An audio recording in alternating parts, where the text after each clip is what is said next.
तो हम लोगों ने 100 यूनिट तक हाफ बिजली का जो छूट था उसको बढ़ाकर 200 यूनिट तक किए हैं। अब 200 यूनिट तक जिनका कंजम्पशन है उनको हाफ बिजली योजना का लाभ मिलेगा। तो इससे 42 लाख कंज्यूमर को प्रदेश में फ़ायदा होगा।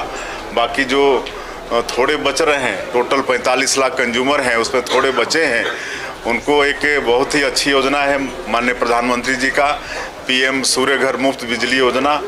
उसमें केंद्र सरकार की भी सब्सिडी है, 1 किलोवाट में 30,000 और हम लोग भी प्रदेश में 15,000 प्रति किलोवाट सब्सिडी दे रहे हैं। तो इस तरह से मतलब 3/4 लागत वो सब्सिडी में मिल जा रहा है, 1/4 कंज्यूमर को लग रहा है। उसकी भी फाइनेंस की व्यवस्था हम लोगों ने की है और कुछ साल में उपभोक्ता मतलब मुफ्त बिजली उसको मिलने लगेगा।